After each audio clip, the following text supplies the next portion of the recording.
Queen of all media, Chris Aquino, bumisita sa bahay Pangulo sa Malacanang matapos siyang imbitahan ng First Lady na si Liza Araneta Marcos. Ang bahay Pangulo ang opisyal na tirahan ni Ferdinand Bongbong Marcos Jr.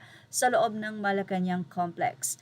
Nagkaroon ng home cook lunch para kay Chris Aquino. Ang imbitasyon ay galing mismo sa First Lady bilang belated birthday lunch para sa kanya. Habang nagla-lunch sila, dumaan si Pangulong Marcos at personal na bumati kay Chris. Ayon sa ulat, maayos at mainit ang kanilang pagbati sa isa't isa at sinabi pa ng Pangulo na mukhang really well na si Chris Aquino.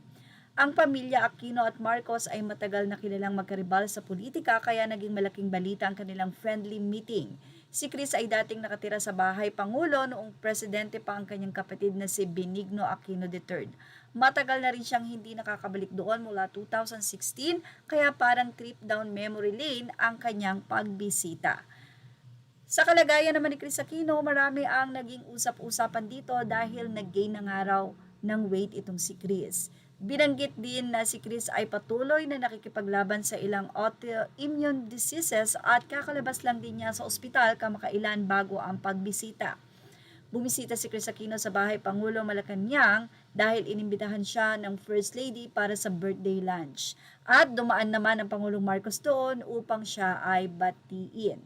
Anyway, ilang mga netizen naman ang pinag-usapan ang looks ngayon ni Chris Aquino.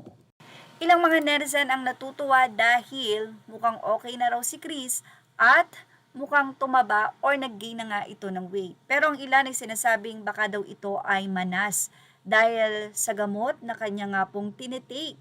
Pero ang iba ay naniniwala na talagang si Chris Aquino ay nag-gain na ng weight.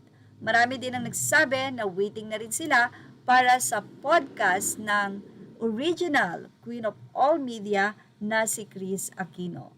Ang nasabi nga pong pagbisita na ito ay ibinalita rin ng Philippine Stars sa kanilang Facebook post. PBBM meets Queen of all media, President Ferdinand Bongbong Marcos Jr. drops by at a home cook lunch hosted by First Lady Liza Marcos for Chris Aquino at Bahay Pangulo at Malacanang Park on Friday.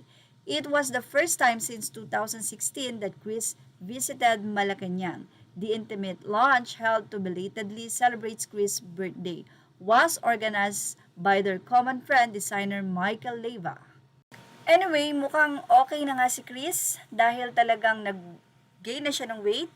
At ayan, makikita nyo na ang kanyang face ay talagang nagkalaman na at bagay na bagay nga kay Chris. As per President Bongbong Marcos, sinabi niya na makikitang talagang umu-okay na nga ang kalagayan ni Miss Chris Aquino. At yan ang ating Showbiz Top Update. Images are all credit to the rightful owners. Please like, share, and subscribe. And thank you for watching Showbiz Now.